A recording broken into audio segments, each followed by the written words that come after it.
This time on Kawaii-Fi Radio, Kenny will not explain. How is that giving context? Yeah, context would be lovely, Ken. No context shall be given.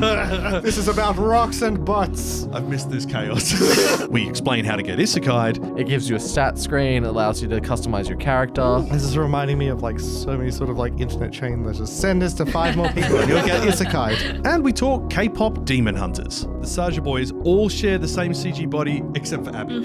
Yeah. Only the top half, the bottom half skipped leg day. Yeah. Dorito The Man. Dorito.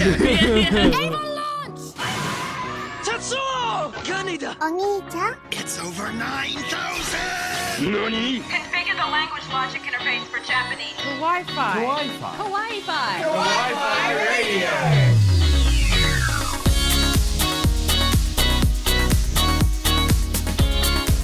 Konnichiwa and welcome. You tune into Kawaii-Fi Radio, the podcast we dive into the world of anime, manga, otaku culture, and everything in between. I'm Kyle. With me is Aaron and Kenny and Tifa. We're all back together. It's great. You're alive. How the hell did that happen? I don't know. The assassins failed. We managed to all synchronize our schedules as well. Like, how? Well, I mean, normally Sundays do work for us, but we've had illnesses, we have had work events, we have had House hunting. we've had productions, we have had event management. We are having a storm. We are having a storm outside as well. A Hungry Jack storm? No. Nutella? Those are delicious though. Oh, put Nutella in it, yes. Aaron, I will get you to close that curtain because that will help dampen the sound of the wonderful storm going on outside, and then we will just have more hot coffees to celebrate. Tifa drinks tea and knows things, and we drink iced coffee and observe things. What does Tifa drink? You just said she teases people. No, she drinks tea. Oh, I thought she And said knows things. she drinks, teases, and And knows people. She's got a bottle of whiskey. you smell. All right, so this episode, it has taken the world by storm, and it is technically a kid's film. I didn't realize that. I thought it was an all ages kind of thing, Is but it? it is actually targeted kids. Oh. Yeah, we'll go to that. And it's also not actually anime, so I think this is the first time we've kind of really going gone across rogue. it. We can't ignore it though. This is huge, and it is going to be like this is K-pop has become so huge that is becoming a worldwide phenomenon, just as anime has. I wouldn't be surprised if we see a crossover. We are talking Kpop Demon Hunters. It is huge. It is on Netflix. It is by the same team that did Spider-Man, Into the Spider-Verse. film. And it shows. And because of that, we have criticisms, or at least Kyle I has do. criticisms. I always have criticisms, but it's an exceptional film. If you haven't watched it, go into it with an open mind. You'll have a lot of fun. Do not take it seriously, and do not try and come up with fan theories. I mean, unless it's for Psy, because Yes, we have a theory. That is my primary criticism, is that Psy would have already saved the world of Gangnam Style. Yeah. So if you're new to the podcast, hello, and obviously hi to all our regulars. It's good to see. Well, it's good to see you. You're looking great. Fabulous, actually. Is that a new hat? I like it. We're on YouTube as well. You can see our goofy faces there. And if you want to support us, there's Patreon. That's out of the way. Details in the description. Let's get started with what we've actually been watching, because there's a lot to talk about this season. I have no idea how old I am or where I came from. Nani? Ohio. Hey guys, I gotta go. I have to know. Hooray, I did the thing. Oni-chan, nani wo miru? What we're watching. All right, Tifa, you get to go off the top because yours is fascinating. The summer Hikaru died. You, me, and Emma have all been pretty keen to it. We haven't had a chance to watch it yet, but you have, and it's not what we were expecting from what I understand, but it is actually really cool. Yeah, so I know that the manga has kind of been memed a lot. So like there are a lot of parts where you're kind of like, oh, that's like really funny, but obviously taken out of context, because I think that the summer Hikaru died, it's kind of a little bit of everything, but there is kind of a more serious undertone that's there as well. Basically, I would pitch it as if you've seen Bridge to Terabithia and you've seen, you know, spoiler alert if you haven't seen it, Leslie. It's been out for like, what, 15 years? Something ridiculous. And the book was older than that. Yeah. Yeah, well, Leslie, played by Anna Sophia Robb, dies at the end, but you spend all this beautiful time with her and Joshua Hutchinson's character, and they have like a really great friendship, and then she dies, and we only see such a small part of the aftermath, especially being so young, being kids, and the summer Hikaru died kind of takes that, like, the essence of what that is. I feel like it's this very similar feeling, especially because they are kids as well, and then brings the grief that follows and trying to hold on to the feeling of that person. So not even necessarily the person themselves, but the feeling, the friendship that you had and the feeling you had when you were around them and what they represent to you. But at the same time, you get a lot of spooky supernaturalness that's happening. And these horror elements are so nicely weaved into the story that it doesn't feel like it's a horror that you're watching or anything like that. And I was really going to say that sounds very wholesome and then. Yeah. Wholesome, but yeah. So it's like that's you just impressive get to weave them in like that. Like to be Yeah. able to weave in horror elements without it feeling like you're watching a horror film or a slasher flick. Like that's a challenge. They must have done a really good job so far. Yeah. And I feel like you get those slice of life elements, you get that drama, that supernatural, that horror, but I also think that the way, especially the first episode is animated, it feels like you're watching a film. The way that they animate the characters, it's like a camera is moving and you see like, I don't know, it's like two people are actually standing there when you see a TV show and you can see the way the cameras are, that the way they're positioned, it's exactly the same. It's animated like it's positioned in a TV show with real people. So they've used modern sort of cinematography methods as opposed to traditional anime methods. Yeah. And then some of the movements that you'll get occasionally, usually you see them in other animes and they kind of use CGI to make it more fluid. But here they don't seem to really do that. It seems like it's 2D frame by frame, but just at a fast pace. And you can see if you stop and you keep stopping that it's like this 2D animation. And I don't know, they just do such a good job with that cinematography of animation to convey emotion very well, and all the like creepy little things that happen, all the thoughts that like you internalize, and the emotions of having a friend who died or a friend who was missing and things like that. It's just really well done considering there's only 3 episodes that are out. You just really feel for them, and it's only like a 30-minute episode and you kind of want to cry and you're like, I don't know anything about these guys, but I'm already like so emotionally attached. This is like crazy, but so yeah. We do have to provide a little bit of context here as well. This is R-rated 17 plus, so it's M15 for Australian audiences due to violence and profanity. Well, MA15 actually if it's R17 for the US, because they've got a higher rating than R, don't they? Yes. The non-adult one. But I'm surprised by this because when you're talking about the animation, I thought you'd be talking about like a really old heritage studio or someone like UFO Table, someone who's got a lot of experience with doing like, 3D proper, like 3D environmental 2D animation, if that makes sense. Yeah, yeah. It's CY Games Pictures. The Yeah, guys I know. who did anime games. They do Like, the they horse would- girl, like, you know, the new horse girl thing? Yeah. They do that. They do the show for that Uma as Sama well. Musume. Yes, yeah. Okay, but this explains where they're getting their budget from. That- I mean, yes. True. But also, they are rumored to be doing Kagurabachi as well, which will be very interesting because that's like one of the most hyped mangas from Shonen that's new. So... But this is the thing, like, if you go back through CY Games Pictures' catalogue before... Well, actually, they were just CY Games before they became CY Games Pictures. They were awful when they first started. It was like the janky CG that you see in mobile games. Like, you know, where it's a low frame rate, the characters do not fit into the environment, the lines are a bit too hard. I mean, there's always going to be an expectation of kind of low-quality anime from like a mobile game or something. But then like they that. moved into Idolmaster Cinderella Girls. Yeah. And then they did Princess Connect Redive. And on both of those, their animation game went from like cheap to like on par with the top studios. Like, they really put in the effort. So I'm wondering if they were like, we can't keep doing what we're doing. We've got to pinch some people and stole people from all these really good studios and said, we want you to come in and help shape our style. And you say that to an artist and they go, yes. Like, it's not like Go Hands. Like, like these guys are good. But yeah, because they've been doing like, obviously mobile games for a long time. But the fact that they've gotten to this level in we're talking literally 9 years. Which is... It's phenomenal. Well done. Like, yeah.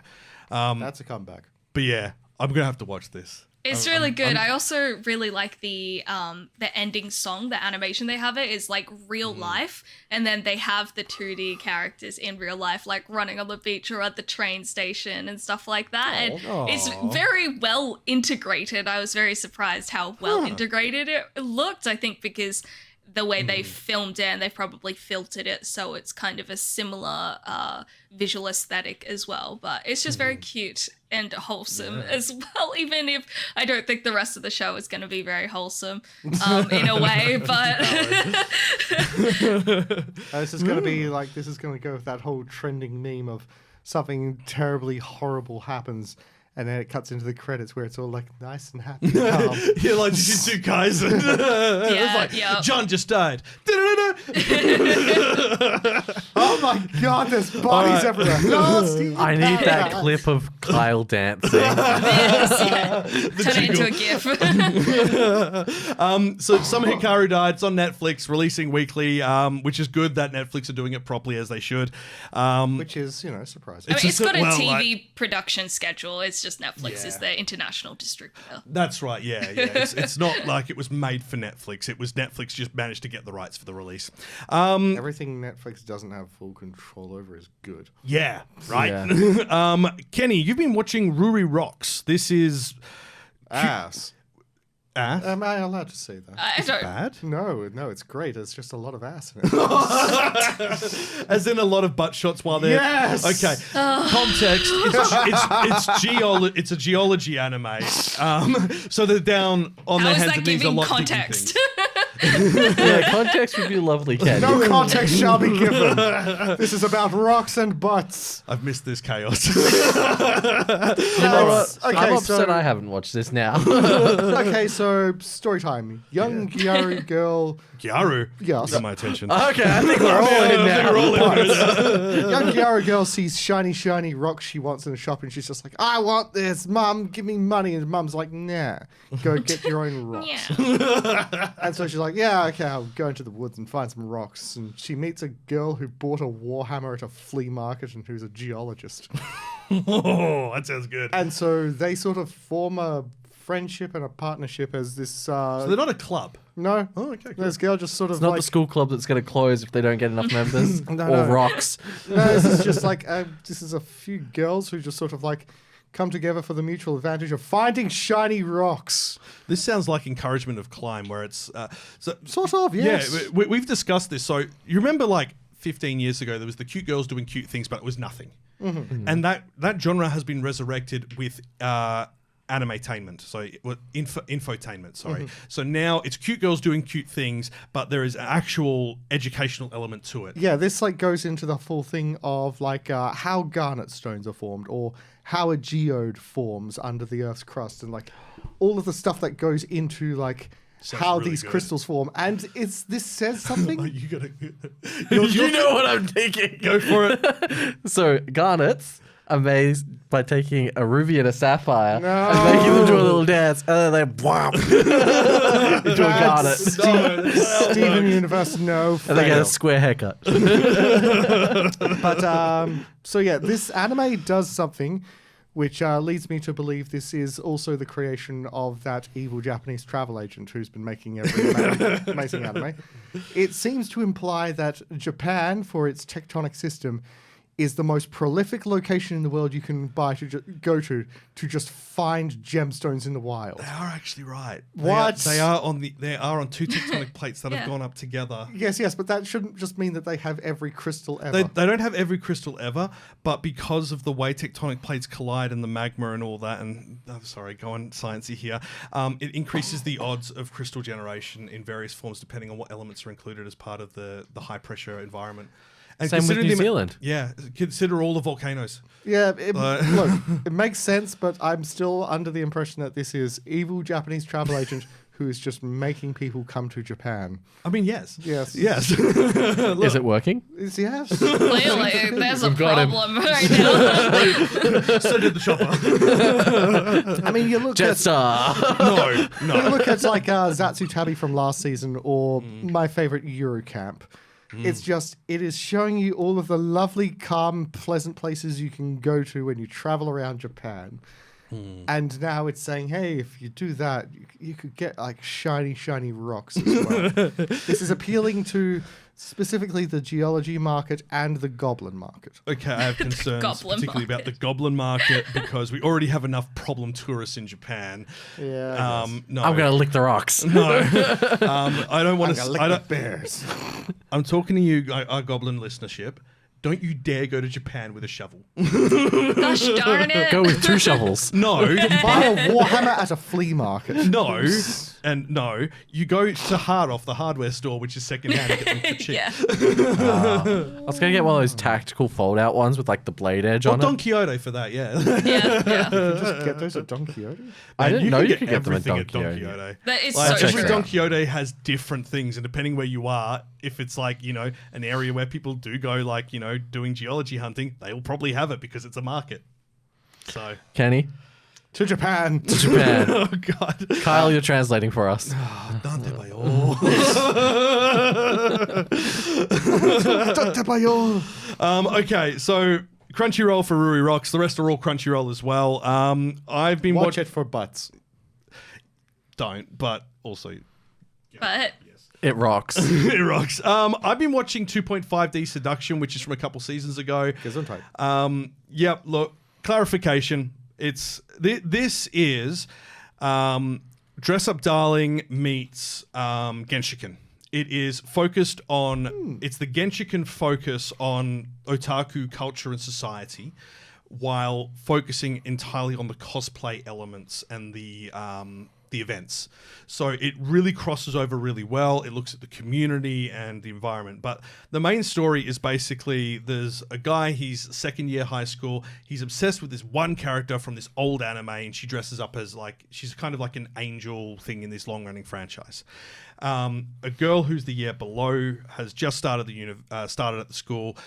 She cosplays as this character.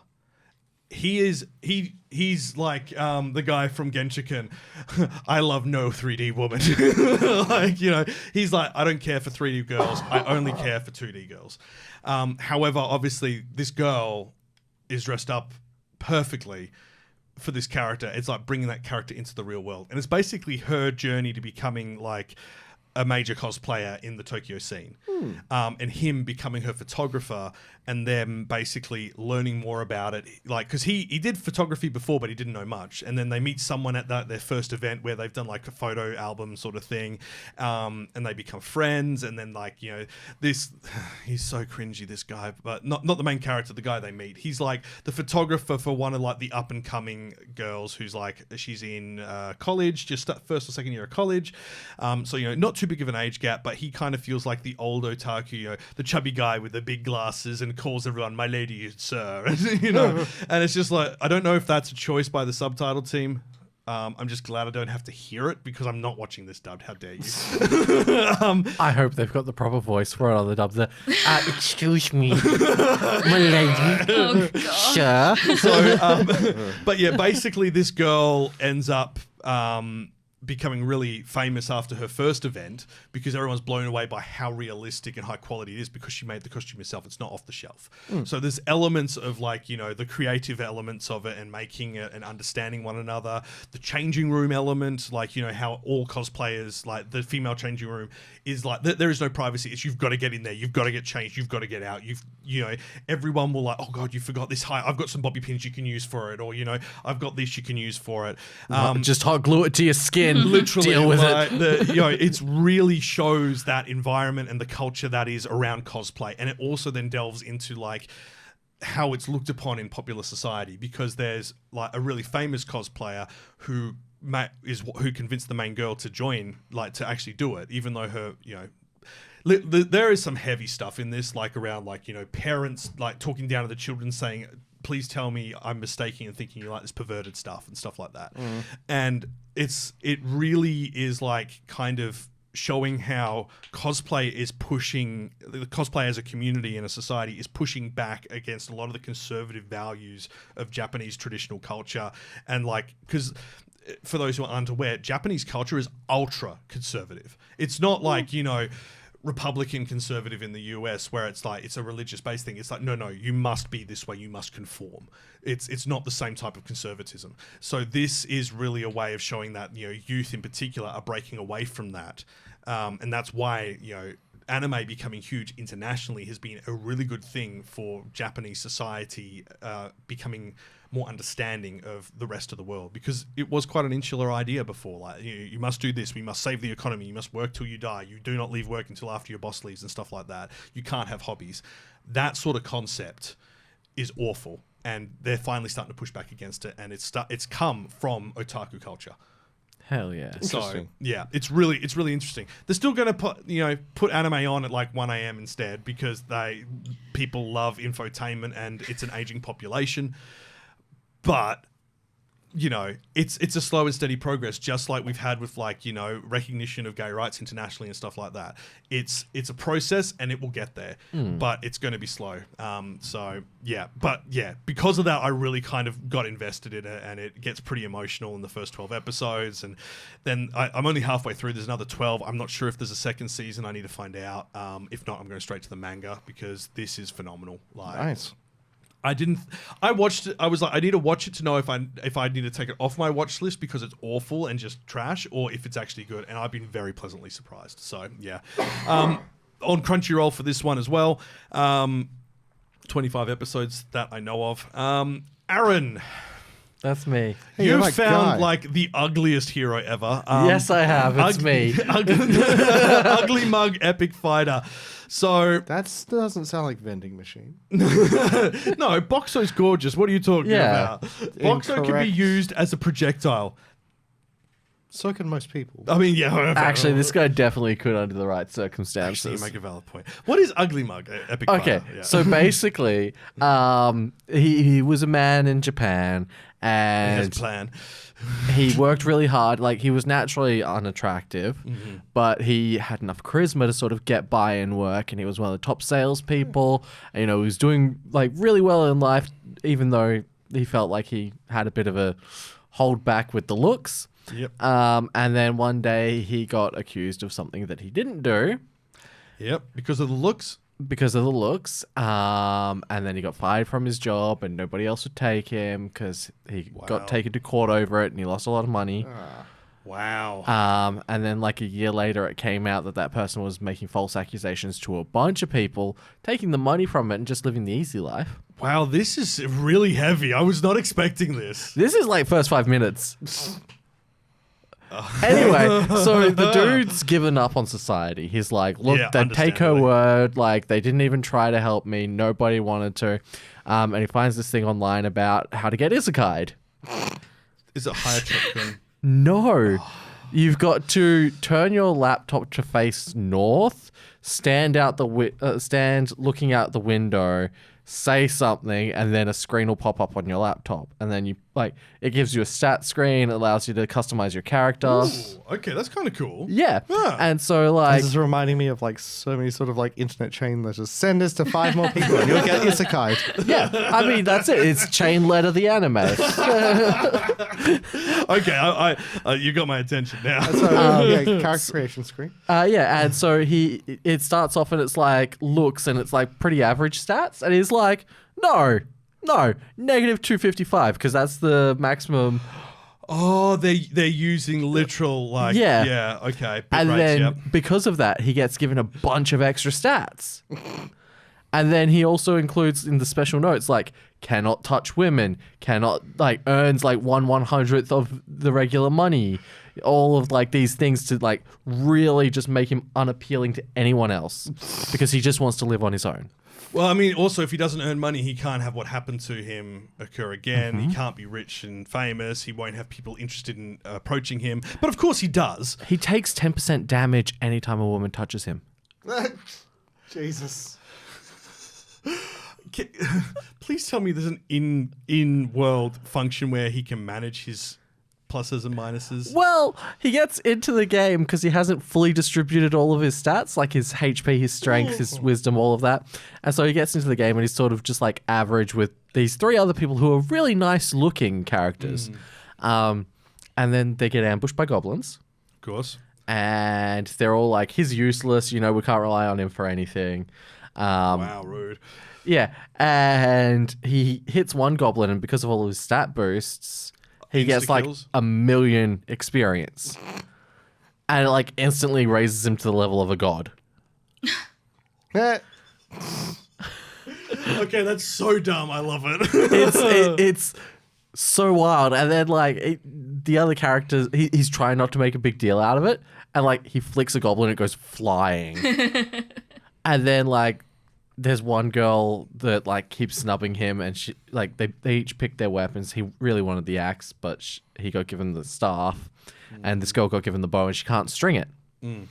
And so he relies on his charisma from when he was a salesman to try and convince her. And he like gets down on the ground. He's like, please, the bow's calling out to me. Let me string it. I've got this thing where I really need to string bows when I see them. Like, I need to do this. Please let me do this. Is he guessing everything? Like, oh, please. Yeah. No. And so, like, she's like, all right, weird, but here you go. And, like, he does it perfectly because of his high stats. Yeah. And she's like, all right, well, since you're so good with a bow, you must have been, like, in an archery club or something. He's like, yes. And she's like, all right, well, you can shoot 1 arrow. And so he pulls it out, and then like his skill screen shows up, and he's like, oh, what's this dragon ability? Shoots 1 arrow, goes flying off into the sky, and they're like, oh, I guess he's like really bad at it. And like this energy dragon just boom. And they're all like, So, and then the girl's like, oh, if he can do that, I can do that. She runs out with the bow and the quiver, just starts scattering arrows everywhere, hits nothing. Runs out of arrows, gets instantly depressed. I mean, yeah, go pick him up, girl. He finds out he's got an ability to turn like random wood into arrows. So like he does that and makes a little mountain, and he's like, oh, hey, there's some that have just appeared behind you. Wow, I think you missed those ones. She then just scatters those ones. Oh, no. I'm getting power fantasy stuff. I mean, look, most isekais are power fantasy, but if Hands it's down, goofy definitely. enough, Yeah. then it can get by. I don't know if I can say this because, like, the character archetype used in this is used in another media format. Yes, no, I'm well aware of this. And because of that, it has a certain, shall we say, Stigma? yeah. But the funny thing is, this has come out at the same time as when someone on Pixiv has been making their own stupid manga where it's an ugly guy who can stop time, which is a gag in this other non-consensual Appropriate genre. Yep.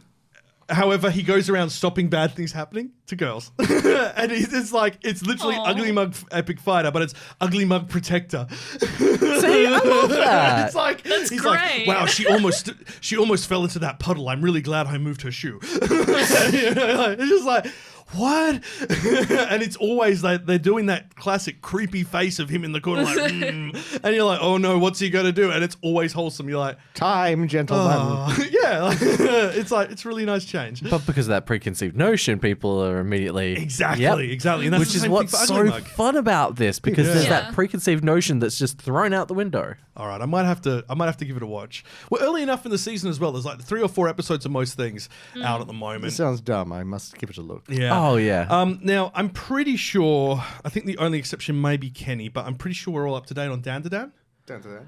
Dan to Dan. Dan to Dan. Dan to Dan? Dan to Dan. Dan to Dan. Dan to Dan. Holy cow. Yes. Dan to Dan. Look, we're not going to spoil anything for it. If you're not watching Dan to Dan, watch it. It's good. The outro sequence for this season and the opening sequence for this season are so phenomenal. Like, we've had this discussion before. I didn't dig the vibe of the opening of season 1. It wasn't bad. Oh, really? I just wanted more. I wanted bigger. But it was just like Dan to Dan, Dan to Dan, Dan to I know, and look, it was perfect It's for it, catchy. but like because I've been reading the manga, I wanted explosive. I wanted like the vibe you get, well, not the vibe, but like the feeling of largeness of the sound that you get when you listen to like the first and second My Hero Academia openings. Like that big sort of like bang hits you in the face, because Dan Da Dan is hitting you in the face.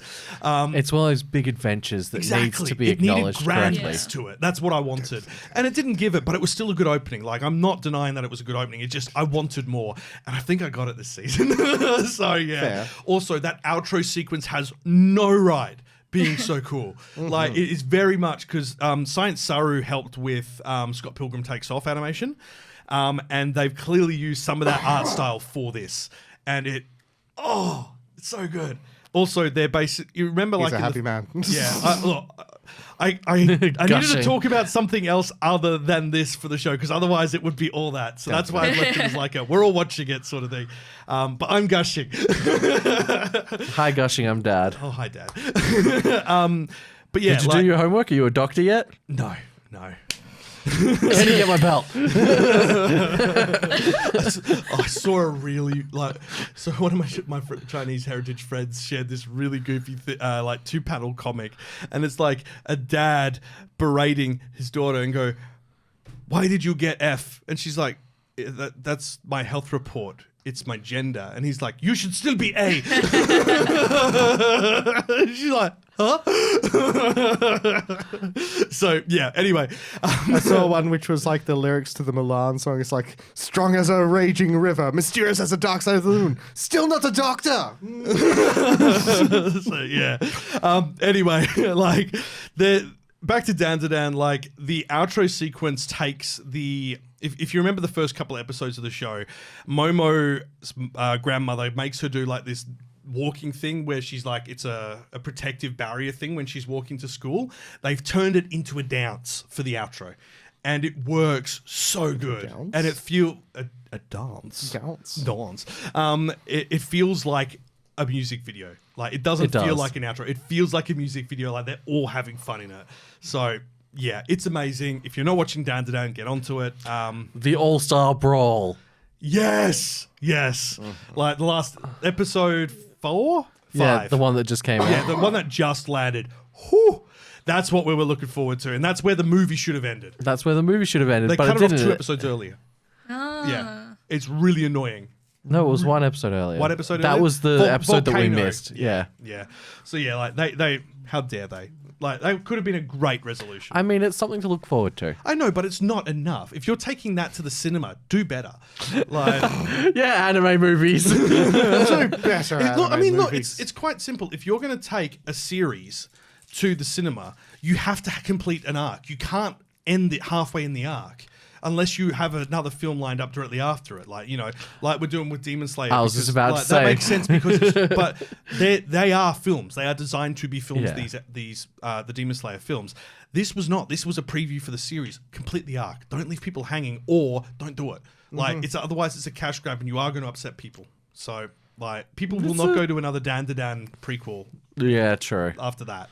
So like, and that's not to say like we didn't enjoy it. It's just like it leaves you feeling angry because you feel ripped off. You're like, and now I have to wait a month and a half to find out the next episode. It's like the worst cliffhanger.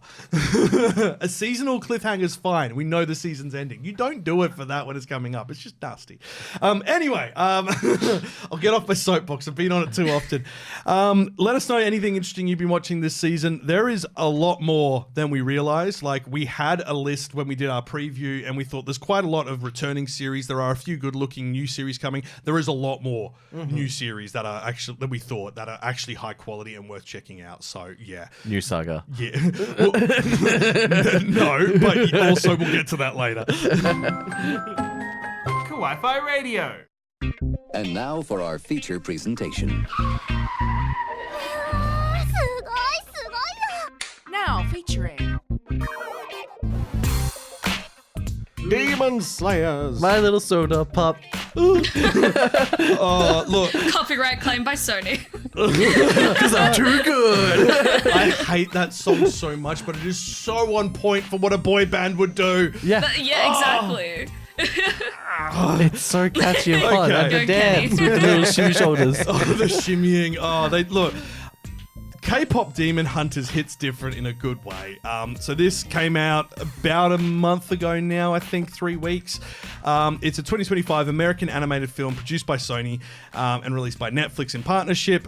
This focuses on a world-renowned K-pop girl group called Huntrix. And they balance their lives in the spotlight with their secret identities as badass demon hunters and eaters and mukbangers, actually, professional mukbangers. It's set against the colourful backdrop of fashion, food, style, and the most popular music movement of the generation. This is 100% cashing in on the K-pop craze. I actually think they're like 5 years late to this.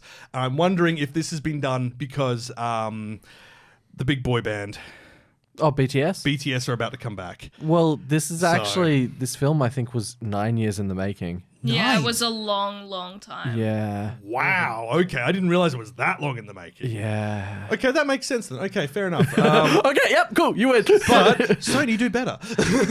Oh, dude. Also, like, this delayed us getting the third Spiderverse film. Yes. And that shouldn't be the case. Sony, you're big enough to hire enough people for this. Like, Sony isn't big enough for that. There's been a big turnover of animators simply because of Spider-Verse. Oh, really? Do you not know about the controversies there? I knew there was controversies, but that comes like part and parcel with Sony. So basically, the story developer kept changing what he wanted after they'd already animated it. For Spider-Verse. And so like he'd be like, okay, scrap all of that, do this. And like he kept changing it constantly. Which is... Tell me they've got rid of him. I don't think they have. Nope. But that's why Sony. like the story's so inconsistent on the second one. Yeah. Because they like there's parts where Miguel doesn't feel like the bad guy, but then there's parts where he does, and then there's parts where like the AI seems evil. Properly. And it then didn't. No, because it's like supposed to go into the next one, which was supposed to come the year after. Yeah. But I think we're getting it in like another 2 years' time from now. 2027 at earliest. Yeah. So yeah, like. But yeah, because that director, like the story lead, was just changing everything like continuously, and then telling people they weren't doing it right, and telling people to do better, and then just like cracking down on them. Everybody was leaving. But so was the story lead the producer as well? Oh, that's a problem. You do not have like it. You don't want the person writing the script to be also leading the concept. You need someone who can then pull them into line. It needs to be a partnership. Yeah, you do want someone keeping them in line. Oh, but yeah. if the person like running the show actually has a strong vision, then it can work. Oh, yeah. But like if they don't, then you get Spider-Verse 2. Yeah. And don't be wrong, I enjoyed Spider-Verse 2. Like I love all the Spider-Verse It's films. not great like story or pacing wise. Like you can tell, as we said, it's disjointed. It doesn't feel right in a lot of parts. First movie was better. First movie was definitely better, hands down. But they did a really good job with the art and the actual stylization of it. Like I don't think we've seen anything quite like that other than the Spider-Verse franchise. They've managed to be consistent on it, which is there rare. was really only one part of Spider-Verse 2 which really stood out to me as a really sort of worthy inclusion. And it's that the British Museum was still all powerful in every universe. Yeah, but there's 3 villains in it. Yeah. Yep. Can you name them? Can you remember them? Well, we know Miguel, The obviously. producer. Yeah, Miguel. The Yeah. producer, yes. I can't name him. I don't know who he is. He, she. Spot Spot. Man. Yeah. Oh, Spot-Man, yeah, that's right. Very easily forgettable. He is. And then the third one should be very easy to remember. Green Goblin? No, he's the main character. Green Goblin. What? So Miles is the villain? Do you not remember the end? No. He's kind of doomed all of reality. He because- goes to a different universe based on the spider that bit him. Oh, yeah. And then Miles Morales in that universe is the Prowler. Oh, that's Yeah. right, yeah. Yeah. I wouldn't... Oh, yeah. Yeah, that's right. The Yeah. only There's a people full remember is fight Miguel. scene set up for the next one. Yeah, but, like, will they do what happened with, like, Evangelion 3 and 4? Where they, like, you know, here's the preview 8 years later. We're not using anything of it. Well, that's the thing. They've set it up to the point where they could turn this into a trilogy. They could. But it feels like it needs more. It does. Because of how little they covered in number 2. Well, they're supposed to be finishing it on the next one. Hey, Ryan Yeah. Johnson. But they could easily add an extra film onto the end of it. Like, Or they make it 2.5 hours. yeah, well, they could easily turn alternate Miles Morales into one of the good guys, convince Miguel that, the bigger threat is Spot, and have all the Spideys take on like an army of Spots because he's brought them in from other universes. This is now a Spider-Man podcast. Yeah. Hi, Kpop Demon Hunters. Welcome to Spiderverse. Okay, so we've gone completely off. K-Pop Demon Hunters does something which is becoming a trend, which I absolutely love, and it's the inclusion of adorable cartoon comic side characters that aren't bloody annoying. Oh, you mean Derpy and Sussy? Yes, I love the cat. The cat, the demon cat. Yeah, I love the little hat and the bird. I love that. He's like, why does he have a bird? Why does he have a hat? Did you guys see? cat. So everyone was saying that the bird with the hat looks like a Samsung phone, and then they did the Samsung ad where the bird turns into the Samsung phone Because it's got the 3 eyes and the 3 cameras on the Samsungs now vertical. I didn't see that. I love that. That's brilliant.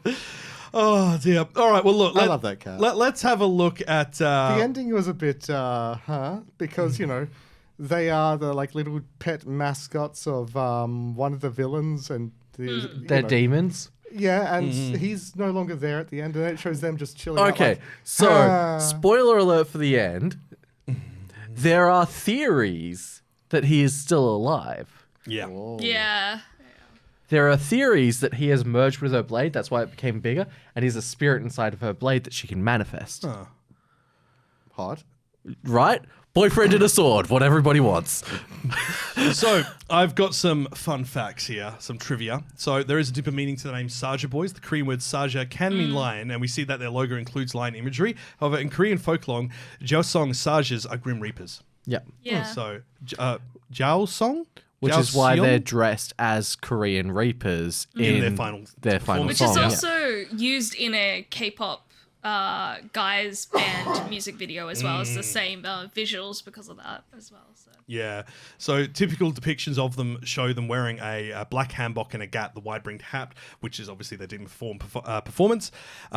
And in an interview with Forbes, director Maggie Kang said the Saja Boys all share the same CG body except for Abby. Yeah. We bumped him up by like 20%, is what they say. Only the top half, the bottom half skipped leg day. Yeah. Dorito The Man. Dorito. Oh, by the way, No, wait, didn't they make one of them a tiny, tiny little baby man and then give him deep voice? But No, he has he's the got the same same body. though. okay. Same body. so do you know all of their names? No. Okay. So there's Baby. Abby. He's the one with the abs. Abs. There's Baby. He's the one that's the baby. Is the one with the chrome over? No, Okay. that's It's the- Mystery. Oh, that's Yeah. because you don't know what he looks like. Until the end, it's just like, oh, you're just my type. Too bad. And then the one with the like medium length pink hair, that's Romance. Yeah. Okay. And then you got Gino. Yep. Yes. So all But of it's their all the names are their stereotypes. tropes. Yeah. Yeah. So Gino is a like- very stereotypical name as well. Well, fun fact, Gino was inspired by K-drama actors. Which, we can tell. Checks out. So, Cha Yeon-woo and Nam Joo-hyuk as the leading men on the inspiration board. Apparently, Maggie Kang, director, wanted them to have a very classic Korean look, obviously, which is why they all have a dark hair or an animation style, like K-pop hairdo. While the Except character for Mystery. Whoever the hair person was there. Yeah. An was cast as the voice of Gino, and the character was created before he actually signed on for the part, but they do look the same as each other, including Kang. Kang was in Business Proposal, which is a very Yes. popular K-drama, which is finished. I think also they have a movie version or whatever it is, the one that has Arden Cho, and she plays Rumi as well. Yeah. Oh. So there you go. There is a Now, clear Keith. reference at the beginning of the movie to the Business Proposal when Gino bumps into Rumi for the first time. It is the same meet cute. So, yeah. Oh no, I dropped my paper. And during one of the scenes when the girls are walking out of their dressing room behind the stage, you can see multiple K-pop group posters hanging on the walls. The K-pop group known as Twice gets a shout out in one of these posters because they actually were involved in it, along as the group being inspired by ITZY, Twice and Blackpink, who also were involved as part of either consultation parts for the film or actually voice acting characters. Which is huge. I kind of wondered about like how much they'd include other like K-pop groups in this, because there's a danger there. What if Which you is- don't include one? that fans would go ravenous. Also, Maggie Kang has a cameo, the director. She is the demon watering the plants with coffee. Oh. So that's really cute. Okay, well, let's go on to like more actual factual stuff about it. This is all inspired by Korean heritage, mythology, demonology, and K-pop. So this is truly a combination of Korean elements, obviously tailored to the taste of Western audiences and international audiences, but the core elements are there. They could have gone into it a bit more. They could have, but you've got to remember that this and like actually, let's go back to this point. I didn't realize this was a kids show, a film. I thought this was all ages. I thought this was going to be akin to like, like Spiderverse, basically. I was expecting something that kids could enjoy along with adults understanding more concepts of it. It's not. This is more. I'm not sure I got kids film out of this. This is more in line with Frozen. Yeah, as far as target demographic goes. Yeah. You will get the obsessive compulsive people who are obsessed with the character and make it their entire personality, as Disney gets with every film. And this is the same sort of thing. But you have a look at the animation that's used for the faces, the goofy moments. These are tailored and over-exaggerated and designed for children to gather an emotion. I still really liked that, though. It's the good. Fact Like, that, don't get me wrong. you know, they weren't just straight-laced all the time. They showed them just being goofy and silly and without makeup on a few locations. Even like little details like that was just pleasant to show that them as I'm not human. saying that it, is only for kids, and that's definitely not the approach I'm saying here. But like, you have a look at how the approach to storytelling for kids goes as opposed to a general audience, and they do use things to generate reactions from a younger audience because they know they have a shorter attention span, which is why you will notice the scenes are quite short. There is a lot of quick camera movement. There is a lot of gags as well to lighten moments of heaviness, and we do see this more and more in anime, which is why, particularly for us as a viewership group, it feels normal. It doesn't feel like a kid's film. That's what I was going to say. It kind of took me back to earlier editions of Avatar. Yeah. Where, every now and then their like faces will change into a more goofy expression, sort of. Like, I mean, even R-rated anime have these goofy moments, and the rest of the world is now incorporating it into their productions, but they're using it just for kids. And kids shows have been doing it for a long time, but they're now taking the Japanese approach to the styling, where it's demorphization of the character. So like you make them chibi, or like because they're feeling small, or you make them have really goofy faces, or like flat 2D style faces. These are or their eyeballs turn into popcorn. Yes, that's not from anime. I want to know where it's from because it feels like maybe that is. I want to know if that's potentially like a popular GIF that is used in like Korean, like the equivalent of like Line. Maybe because like it wouldn't surprise me if they have used emojis and things that are popular in Korean society to generate some of these reactions, because that's where a lot of the stuff for animation has come from as well. Line, people have created goofy characters, and people who are sitting there go, I'm going to make that a character I'm going to make that a face that I use in this panel. I feel like it's just like the consistent tangent that they had going. They need to make it like interesting enough to keep the children interested. Exactly. Because children wouldn't understand why a girl's interested in abs. Yeah. And then all of a sudden it turns into corn because it's physically similar. And it's like, oh yeah, I like corn. And then it gets buttered and then it starts popping. And they're like, I like popcorn. Yeah, right? Like they did a really good job with it. Like as I said, I am not saying this is not suitable for adults, but I am saying it has been tailored for children with the way the editing has been done, the way that the transitions have been done, and the way that the jokes have been expanded. It's very basic. Like, not in the bad way. In a good way. In a very good way. It's easily consumable. So, like, and look, as much as I, like, dump on Sony for very good reason, when they do good, they do really good. How much can we, like, give credit to Sony and Netflix for this? Well, actually, not much. They were just the distributors. Realistically. Realistically, it's the Koreans we should be praising. We should be praising Maggie Kang and Chris Applehands. Do you know what... Other than that really funny name, Maggie is she's also hosting a animation like tutorial class that's free for people online to like experience as well. It's like really isn't she cool. like a major lecturer at one of the major Korean like something universities in like Seoul? that. Yeah. Yeah. That's incredible. So, for context, Chris Applehands, an American illustrator, production designer, and film director born in Idaho, he is known for illustrating children's books, so A Greyhound, A Grey Hog, and Sparky, and he was the director of the 2021 film Wish Dragon. So that's that existed. Yeah. But he's done a lot of other stuff in like the background. So he was an additional artist for the Angry Birds film. Additional story material and character designer for Rise of the Guardians. Was in visual development for Puss in Boots and The Princess and the Frog and The Fantastic Which Mr. Puss in Fox. Boots? 2011, the first one. Okay. Yeah. not The Last Wish. Last Wish Illustrator was for perfect. Coraline.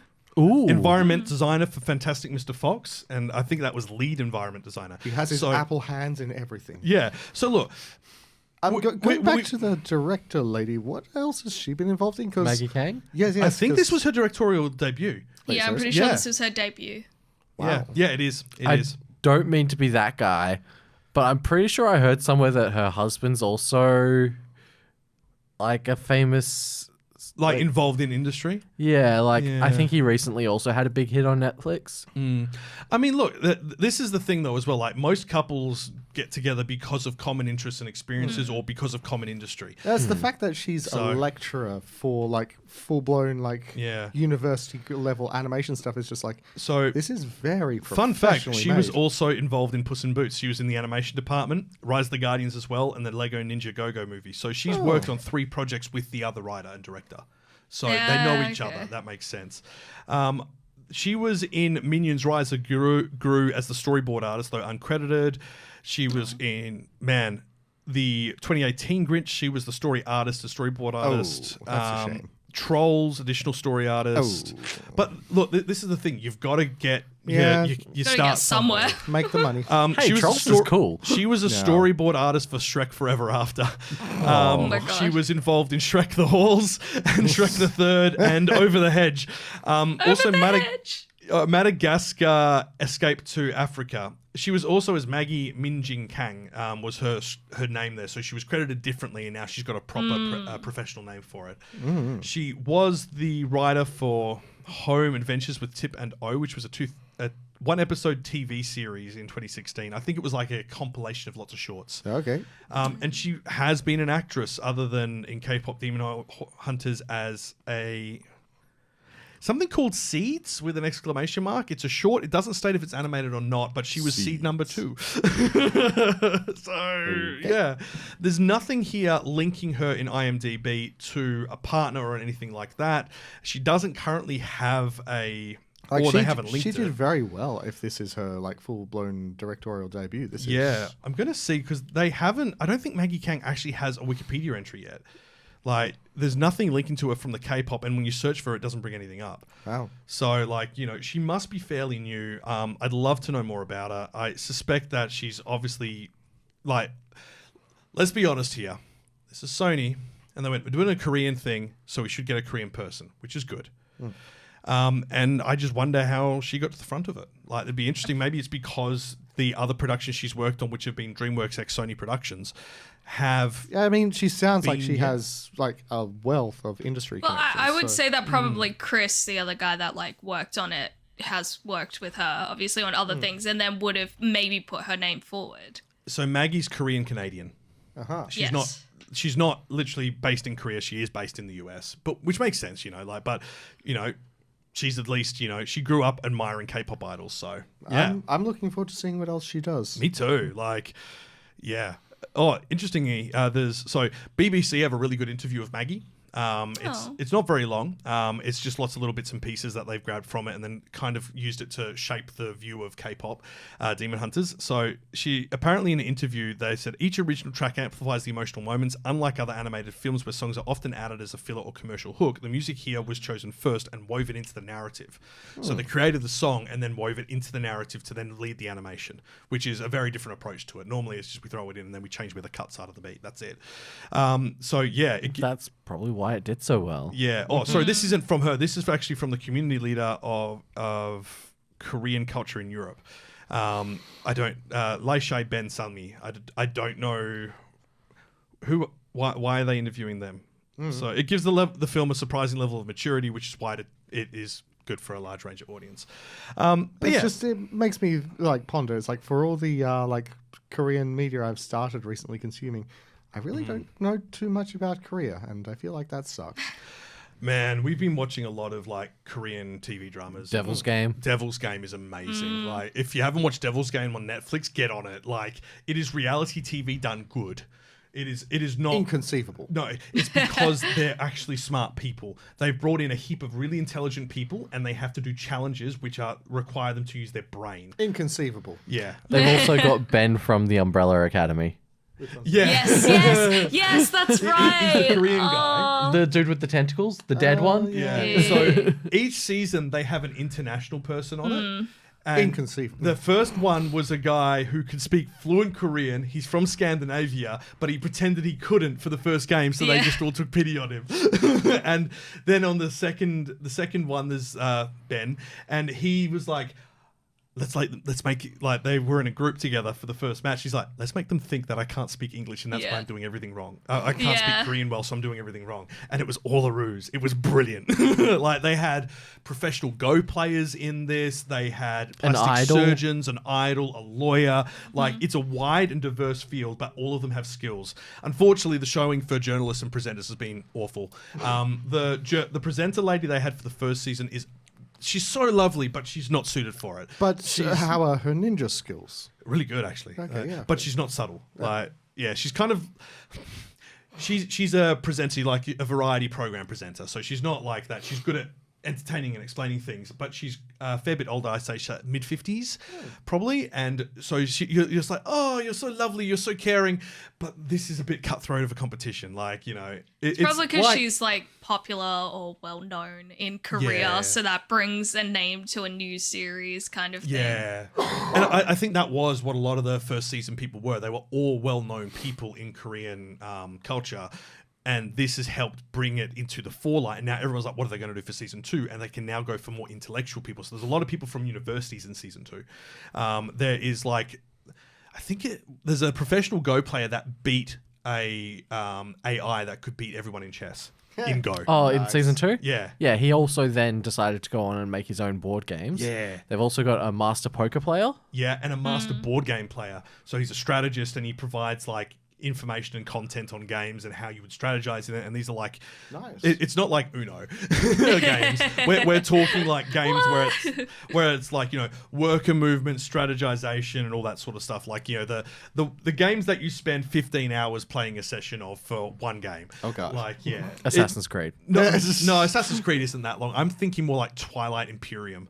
Like, that's like a deeply involved game that you have to set an entire day aside, reread the rules before you play, and it's a book this thick, and like, it's a lot. It's an amazing game, but it requires a lot of input and understanding and knowledge to play it. So how did we get here again? Korean culture. It's basically Squid Games in real life minus the death aspect. Yeah. Oh. But yeah, going back to this, so like, if you haven't watched it yet, but you've been to Korea, you're going to see a lot of familiar sights. They do a lot of things to weave in everyday elements of Seoul into the environment. So it does look more futuristic and different than Seoul, but they've kept traditional things like the ancient walls overlooking Seoul, traditional Korean medical clinics, public bathhouses, Namsan Tower. It's all to kind of embed it in the world, even though it's a different world. And because of that, our favorite Korean man was not involved. Yes, we were having a big long discussion about this. Yes, very long. Psy would have erected the golden Honmoon and saved the world ages ago. Just with Oppa Gangnam Style. Oppa Gangnam Style was the never closest we ever got mind, to Gentleman. Never mind, like all the other hits that he's released. Was Pen Pineapple Pen? No. That was Japan. That was Japan, wasn't it? No. I know it wasn't Psy, but I'm trying to remember if it was Korean or Japanese. It's Japanese because he was in a Sentai. That's right. Yeah. And he did the whole pen and pineapple apple pen thing in the episode. That's right. Yeah. But yeah, the Rangers had to do that. Japan. But yeah, so this is something that we noticed in the film. Outside of those posters that do mention some of the other K-pop groups, they do not really mention anything from Korean pop culture that could be a copyright infringement. So Psy's not involved. When we were saying it would be hilarious to have like Psy, like who is it? Benny? Bobby, their assistant. We're like, that's Psy. That's our theory. I mean, that's you never Psy. see him with a set of sunnies on, so... I want to... Someone Photoshop that? He also knows all of their dance moves, all of their lyrics, and he plays a big part in preparing them for everything. Like he's clearly an like industry he's got professional. Experience, yeah. He's also voiced by Ken Jeong, Yeah. which So- is hilarious. Yeah. Kenny, do you know who that is? Ken Jeong, remind me. He's the YouTuber? No. No, that's No, Pro he CD. was abs. So have you seen Community? Yeah. But did you die? No, that's him in The Hangover. Yeah, but it's still good. It's Yeah. the same guy. Yeah. That's Bobby. I haven't seen Community. Okay, It's on fair. my to watch That's, list. that's And then the perfect guy casting. that plays basically the big demon bad guy, like the ultimate Oh, demon Guima? bad guy. Yeah, is the villain from Squid Game. Oh! Yeah, he's The first season he's villain? he's the The old man He's that the dies? villain for all of it. no. Like, He's the guy mask who arranges it with the black mask. Yeah. Oh, right. Like the See, villain. The head man or whatever he's called. The one yeah, who joins the front game man, in season the front 2. man. Yeah, Yes. front man, yeah. Right, That okay. guy's voice is just going to become ubiquitous with villainy. At some point, he's just going to Does like a good job. get a job, does. like Fantastic. being the voiceover at train stations, going, "You will get on the train." Well, this is the thing. He has a lot of range in his vocal sounds. He Like, does, yeah. When he laughs, it's a lot more in the middle tier of the vocal range, like more standard. It is warm, but still sort of a little bit spooky because of the style of It's laughing. got the power. And he can go high. Like Kyle's we've seen voice it. acting experience coming through here. No, not voice acting. No, just you Oh, know, presentation and doing the voice training. you I know have to all do the as a journalist, terminology yeah. and stuff. But yeah, no, he has a massive dynamic range for his voice, and that works really well. Which means like don't get me wrong, like we love some of our American voiceover artists. Like Samuel Jackson has one vocal tone. Yeah, Chris Pratt. He has one vocal tone. it's me, Mario. Yeah, like they have one vocal tone. They don't have a massive amount of dynamic range to it. Whereas he does. He could do a kid's show, like he could be like a child character, I feel, but he can be like, the big bulking dude walking around and he can be like, whoa, it's right. And he could then probably also do like a... He could do Korean Knuckles the Echidna. Yeah, 100%. And then he could probably do like a overly excited like college kid. Like he could get into those like, where the voice still breaks a little bit just because they're towards the end of puberty sort of thing. Yeah, so like Korean Knuckles the Echidna. Okay, yeah, sure. I don't know why I didn't.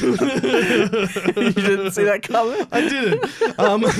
Now I just want to talk about Sonic, and it's not a Sonic podcast, so we'll do a special Sonic Patreon thing. Oh, we're going to do the Sonic OVA. We'll do the Sonic OVA for Patreon as like a special. Oh, is this the very, very old one? The where he 90s fights one? The robot? Oh, Yeah, Metal because it Sonic? is Japanese produced, so Yep. there you go. Hey! But yeah, anyway, look, the people involved in this are fantastic, and we are like, we know there's a sequel in the works. Yes. It's Obviously, like going to be another 9 years. well, I'd say it'd be probably 2029 at the earliest because they have to now go back to Spider-Man because of the massive uproar by the Spider-Man community going, where is it? I mean, they've had that uproar for the last 5 years. I know, Yeah, but sure. also I'm pretty sure that just like a lot of the old Marvel agreements, this one has a time limit on it, and I think it's like 10 years. So then that gives them a year in case it gets delayed. So yeah. Anyway, there's a few things of note to be aware of going into this. Firstly, the majority of the film is in English, but they have integrated Japanese language into the song. Korean. Korean language. Sorry. I'm a Japanophile. What can I say? It's also only midday and it's rainy, so we're cold and sleepy and tired. Yeah. Coffee. Coffee, it does nothing. Let's get a coffee after this. Yeah, I'm going to make hot coffee after this. Oh, yeah. But yeah, like there's a lot of cultural sensitivity in it. They do consider the grounding of it, which is becoming more and more prominent in a good way and less pandery, which is It's nice to see, but it's still far too common. Like, we've seen this in a lot of films where they try to pander and mess things up. Like, look at the recent casting for live-action Kakaguri. Yes, let's cast someone of African descent as the character who, in the series, is made a slave. Like, they did not think this through. Was that Netflix as well? Yes, that was Netflix as well. So, like, Netflix screws up considerations need to be given, and it's nice to see it being done properly. And this probably helps having Maggie on board, actually, and other people in the crew also from Korea involved in it, because otherwise Otherwise, it gets localized. Hollywood likes to make their own assumptions and not check. Oh, you mean like they did with the American Death Note live action? Yes. They get an idea in their head of what it is, and they don't check it. And like that needs to stop. And it's good to see it's starting to change, because we are, like, as much as America wants to think that they're the center of the world when it comes to entertainment, it's no longer the case. They were for the longest time, but it's shifting. It is international now. Like, you look at how big anime's got. You look at how big Korean dramas have got, and you look at how big Chinese dramas are getting now. There are dedicated Chinese drama streaming services that you can get on your TV. You don't even need like a Google app. It is built into like Samsung TVs, which says a lot about how much it's getting. I mean, so the reason we're on this podcast and stuff is we bloody love our Japanese stuff. Yeah. And we have far less love for anything Western. Well, look how big Bollywood got, and then they kind of crushed it because America tried to do Bollywood, like, and it was really bad. Yeah. Wait, what was America's Bollywood? I can't remember the name of it, but basically think trying to do John Wick as Bollywood and failing. Yeah. I love that. I love that. Look, the concept, fantastic. The implementation, student films have done better. Oh, you mean like Jurassic Park? Yeah. Like, yeah, but this was budget. Like, are you saying Jurassic Park wasn't? No, like I mean Hollywood budget, not like student budget. Okay. I can't remember what it was called, but like that was like the premise behind it, and I think it flopped so hard. Like they didn't even make 1% in opening weekend, and this was I think about 2017. So like, it was Bollywood entertainment was still huge at that point in time. And like I remember our cinemas were showing Bollywood stuff, especially over at Inaloo, because they've got enough. They still do now, to be honest. Yeah, I was gonna say they still do. Yeah, they still do now, and they still have a massive Indian restaurant there. Wait. Well loved. I'm in a movie that was played in those cinemas as well, which is a Bollywood movie. Oh yeah, you're the girl. It's not in anymore, but I was. Homeless Tifa. Doesn't matter. I got paid. So it's you fine. got paid. That's all that matters. But I remember as well. Like, didn't they have to do your makeup to make you look more Indian and less Asian? Well, they had to try and make us look like super homeless and try to make us very like obscured and stuff like that. I'm trying to remember, because I know there was one we were talking about that you were doing. I can't remember if it was like one for Screen Victoria or something else, where like they had to try and make you look more generic or fit in with makeup or something. It must have been like 2 years ago we were talking about it, so I could have misunderstood.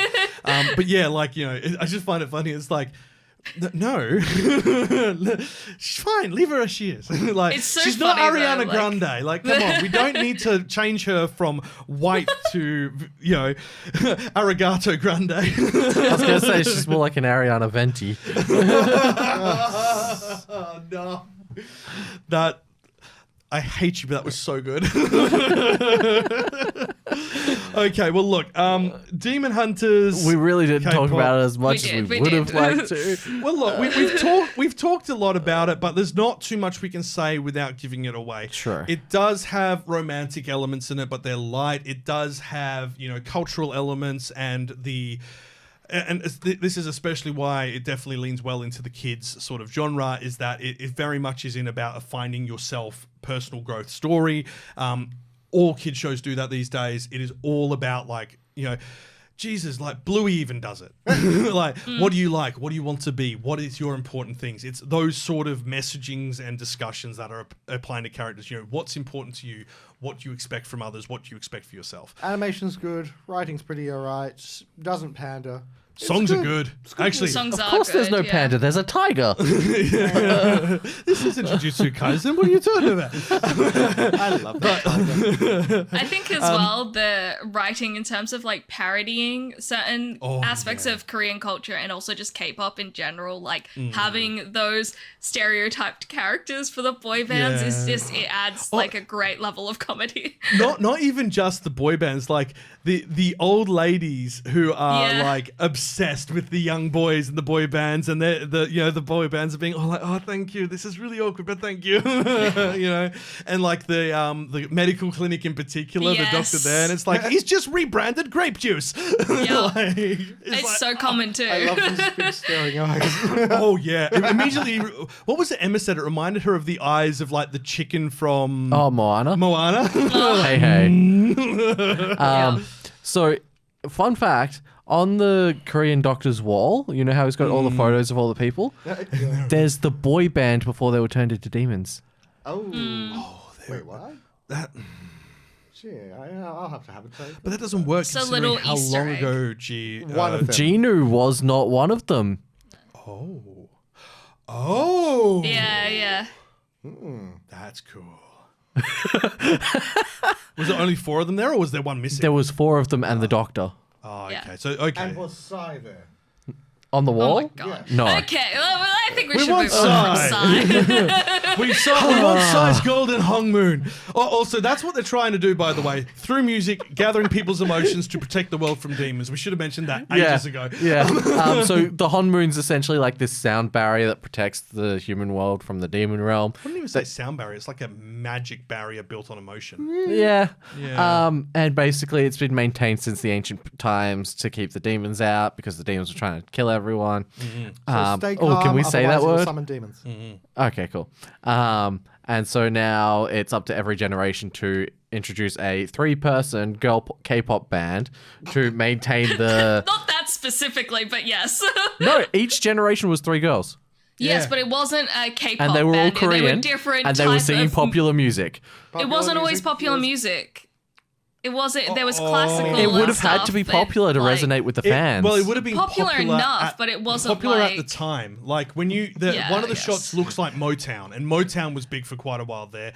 The 90s one looks like literally traditional girl band, like Spice Girls style. Like it was, I think the idea was to take the quintessential genre of every 20 years and use that as the styling of them. And in this fantasy world, they were the leaders of that genre. That's kind of the vibe I got from it. But as I said, I've only watched it once. But like what I mean is like it's not necessarily like K-pop. Oh, no. Popular music, but it's not K-pop. K-popular. Yeah, it's just K-pop's popular now, which works well for Korea because they're like, well, we can really use this. The thing we made. It's interesting as well. Like this has come out at a very interesting time in the animation industry because I've just discovered this article. This was written in June. Pixar's Elio has had the worst box office opening for a film from the animation studio. It's a part of a wave of original family cartoons failing badly at the box office. It made $21 million US at the US box office in its opening weekend. Same things later. Danny Boyle's shot on an iPhone Zombie Adventure 28 years later pulled in more views. I don't know why they're talking that down because that's a phenomenon. How to Drain Your Dragon sold almost twice as many tickets despite being out for a week already. That's the live action one, which look, if it didn't need to be made, but at least the original creator was on board to make sure they stuck to the original story. So it's basically just the same thing. But the original story was like a small child's book. Yeah. Yeah. But well, you know, to the animation. I mean. Okay. But it's the same thing as the animation, so why does it need to exist? Yeah, but they point out that, you know, what a difference a year makes because Pixar's previous film Inside Out 2 was only the year before, and that made $1.7 billion.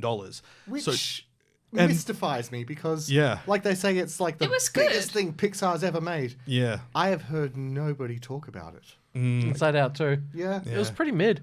Yeah, like, that's what but I hear. This is the thing, like, basic as all hell. And I'm surprised that you nobody wouldn't talks have heard anyone talk about Inside Out 2 because of like they do a particular part, which it was the part that was most talked about, was when it's kind of like having a bit of a dig at Disney because they kind of fired everyone after, but it's like they are doing animations basically inside her head, and they're drawing like all the like happy things or the sad things, and like how overworked like the brain is doing like all this stuff. And that was like it's like they had a huge thing about it because it was really pinpointing to how overworked animation was at Disney, and then they had huge cuts before Elio came out as well. So yeah. There you go. I mean, it's also interesting because last year was like, so 2024 was heralded as a new era for family films.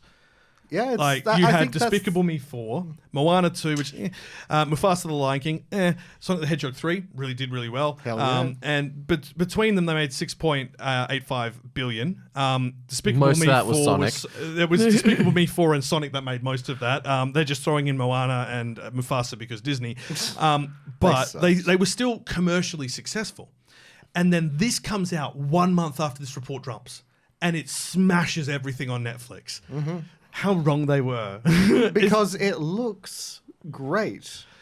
And honestly, Elio did not. Elio does not look great. It just kind of looks They a bit have generic. the bean mouth. They do. I think I'd genuinely watch Elio on Disney Plus. Like if it was a straight to Disney Plus, I'd check it out there.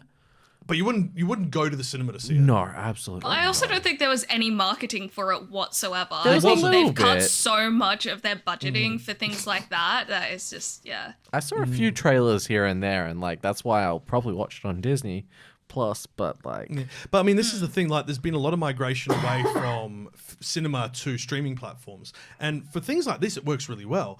But you then have a look at what was it? Disney's Strange World was their biggest box office flop in 2022. In history, over everything, like their entire history.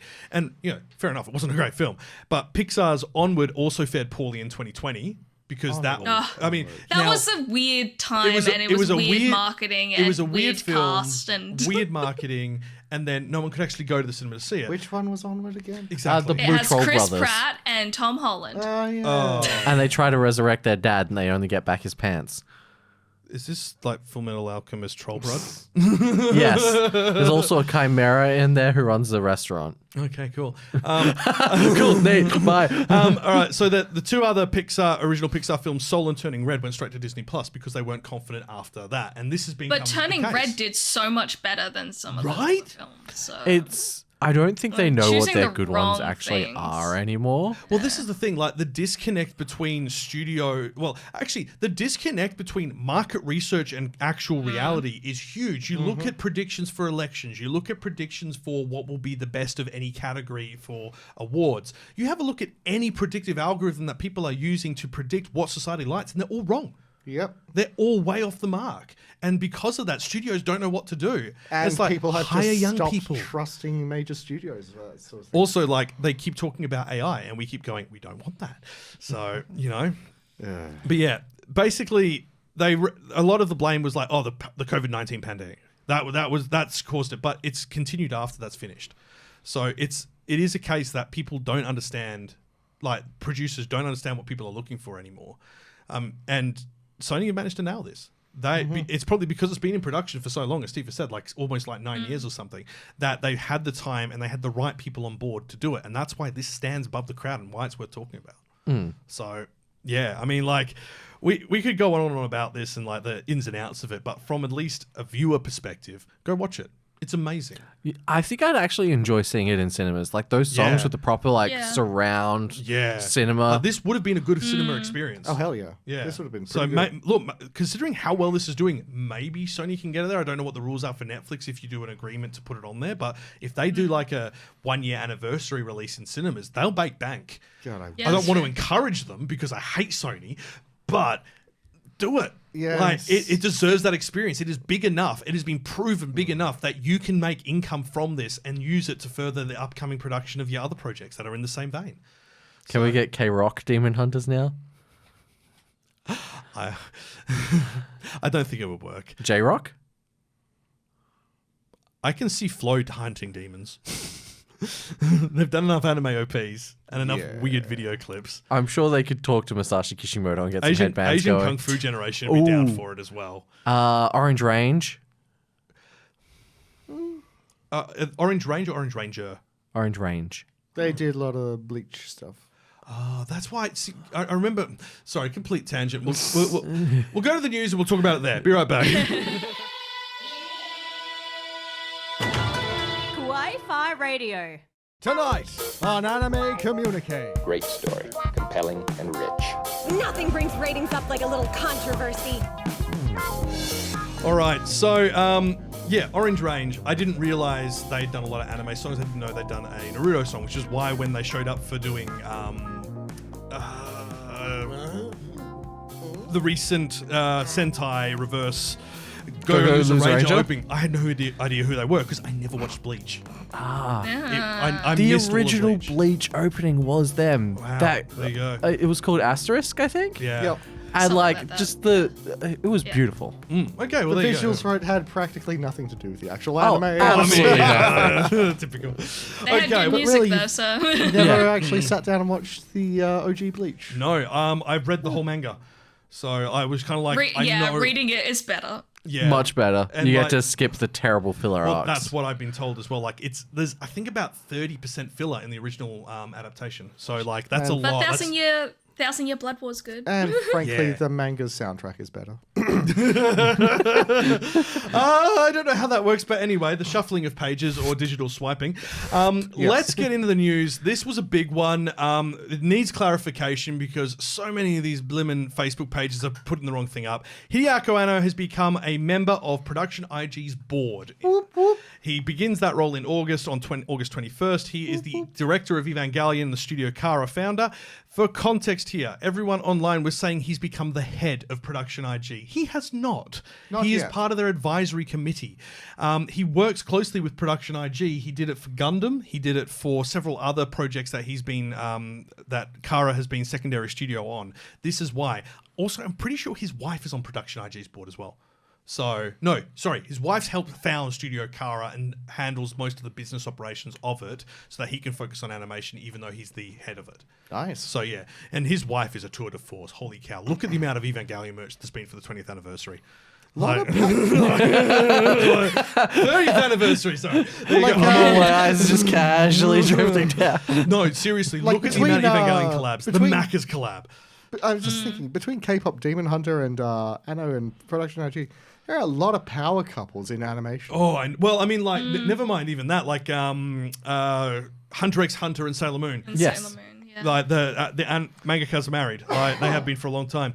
But yeah, so like this is going to be interesting because the first film that Studio Gainax made, like the full length one, that they were brought in as founders for, which is the Royal Space Force, the Kings of Honmeis, that studio had a lot of people involved in it that went on to join Production IG. So like Gainax is one of those studios that has like filtered into the industry and set like former members, even though they may not be well known, had time at Gainax and have set up other studios which have gone on to be incredibly successful. Such as IG. Well, no, actually, kind of. Production IG wasn't set up by one of the people, but a lot of its lead directors were from Gainax for quite a period there. Do you have a look at Trigger? Yep, Studio Trigger. Madhouse had former Gainax directors join them and animators. I'm trying to remember there was like 3 more that are like leading ones. Have heritage connected with Gainax. Gainax is huge. Like we did a whole episode on it before, and go listen to that if you'd like to know. But It's a journey. yeah. So Shin Kamen Rider film was the recent one. There was Mobile Suit yeah. Gundam GQs. Like a lot of stuff that's also I finished Mobile Suit Gundam GQs. Yeah? That's what we're calling it. So it's GQUX was the original model name, and then because this is a tangential timeline, every U is an upgrade. That's what it is. And there's like, what, 9 U's? Yes. Yeah. No. 6. Oh, It's like Yeah. going into a mirror house. Also, there's the There's 6 U's. there's also another mobile suit in it called Fred, and it's an acronym. But Isn't Fred like the little orb thingy? No, Oh? it's another Gundam which looks like Unit 1 from Evangelion. The art style of the Gundams in GQs is very in line with Evangelion 4. Like, it's a lot of the sharp angles, very high detail to like the way things are drawn. It's beautiful. I know I'm on a complete tangent here, but this just finished. I just finished watching it. If you like any of the original Gundam, like if you're a big fan of the Universal Century timeline, this is an alternative timeline where the other group won. And it plays multiverse with it. It's really good. Like, it goes full Evangelion at the end. I don't like and that's why there's not going to be a season 2. It's done. So, like, yeah. Anyway. Let the man have his robots. Yeah, damn right. I just don't like multiverses. They are bad. Oh, no, it works in this case because it's not like so many multiverses. It's just like, It's 9. No, it's not. It's not. 6? It's 2. This is just a split. That's all it is. Oh, it's a mirror. Yeah, basically. But there's the explanation of it and how we've gotten to that and what the MacGuffin is all connects to multiverse idea. But it's not like you have to learn everything. It's literally like this has been done before, and this is the first time we can do it right. Okay. But we're not going to go into what we did before. We're just going to go, hey, Anyway, so yeah. If there's a multiverse, just don't question it. Just trust me. Just trust the multiverse. Not do that. All right. So yeah. Either way, Hideo Anno, he's on the board. He's not leading production IG. He's not taking over. That's not how it works. Yeah. No. Miyazaki's not coming out of retirement. Yeah. He isn't retired. He didn't retire after the last one. He's already working on his next film. Don't do this to me. Stop spreading false information. He came out of retirement to make another film. Hey, Kyle, would you like some bait? That should be the soundbite for this clip. I'm literally taking the timestamp down and seeing it. How dare you? Anyway, let's talk about awards season because it's here. The Seiyun Anime Awards have just been announced in Japan. This is a sci-fi science fiction convention, and this is the 56th Seiyun Awards. So Land of the Lustrous manga has won the Best Comic Award, which is fantastic because... And I think we mentioned this in our pre-show, but one of our Patreons, Tojiko, massive fan of Land of the Lustrous. I really do need to go back and give that another good college try. I mean, look, you're watching about anime about rocks now, so you'll now understand what each rock represents. Yeah, and then you can go watch Steven Universe. No. Why would I do that? No one would do that. Ascendance of a Bookworms light novel fantasy series has won the Best Japanese Long Story Award because it's still ongoing, and it's good. I love that one. And manga creator Kiya Asamiya has won the Best Artist Award. Kiya Asamiya is Land of the Lustrous creator. So there you go. I believe they also are involved in like some other stuff as well. The best short story, long story. There's a lot of translated stories, and then the best media is a Samurai in Time film, which is a Japanese film about a samurai who gets thrown back in time, but unlike Jubiate, it's good. Oh dear. Well, they got sent forward. Sorry, yeah, that's what I meant, yeah.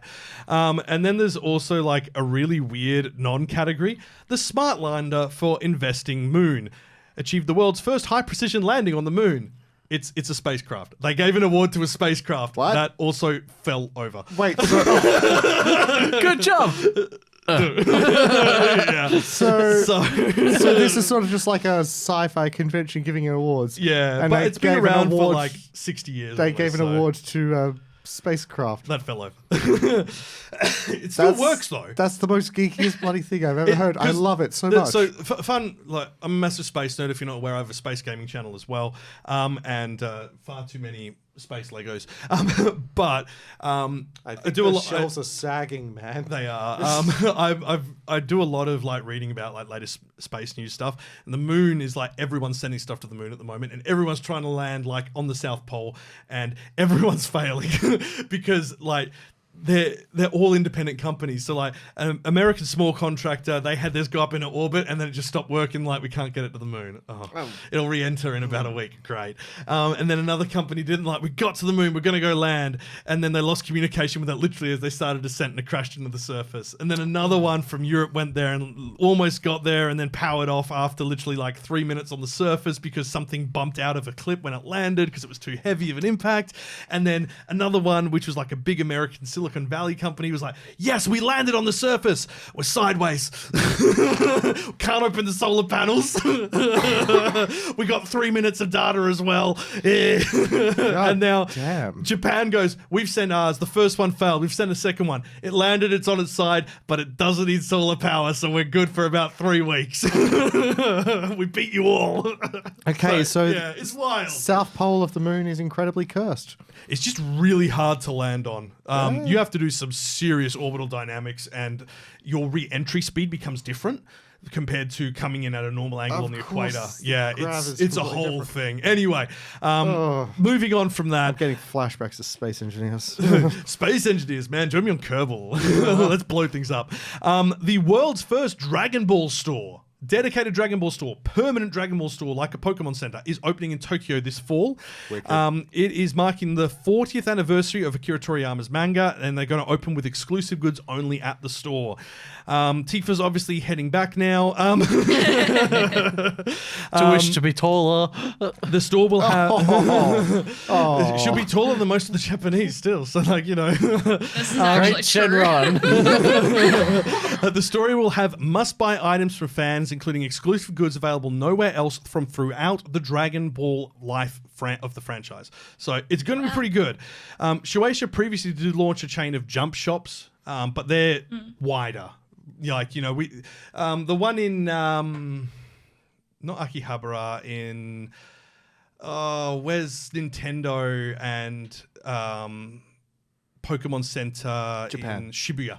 Okay. There's one in Shibuya. So there's a jump store there. But none of them have been like dedicated ones. There is also a One Piece franchise store as well, but that's only in one place as well. One Piece for one place. There you go. Okay, moving on. We've got a whole heap of details and random stuff. So Grand Blue Dreaming, one of the show's favorite animes. It's Goofy. Its second season, the entire thing has been leaked online in 480p, so standard definition. There is no watermarks on it, and no one knows where it came from. What the hell? But because That's of so that, random. Yeah, because of that, there is now a massive investigation being put in and legal stuff. It was straight onto BitTorrent, basically. Yeah. 480p on BitTorrent. What year is it? The last episodes of the leak list the third season. So now we know. Awesome. We seriously need to sit down and have a watch of it. It's fun. Oh, okay. It's full of naked men. It's so dumb. It is so dumb. I introduced to Emma to it. She's like, what am I watching? And then just couldn't stop laughing. Cyborg 009 manga. Now, this is a 61st anniversary announcement. It is getting a new anime. So this is of the time of like, man. Is this like your old Tezuka? Slam This dunk. is Tezuka era. Jesus. So new Cyborg 009 Nemesis anime. It's a sci-fi series which has been announced. It'll celebrate the 61st anniversary of the original manga.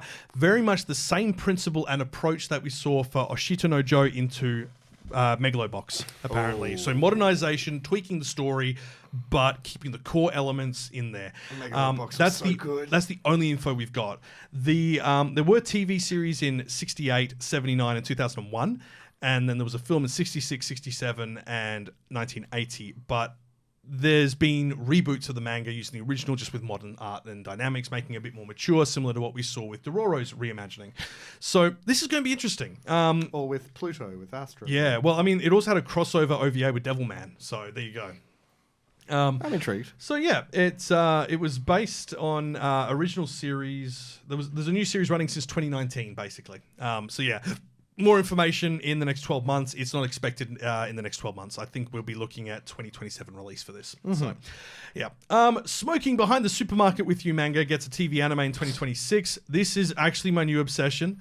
It is beautiful. Ignore the smoking element of it. It is just fun. The art looks fantastic. It's incredible. So basically the premise is that he's a 42 to 45-year-old salaryman. He's just come back to town.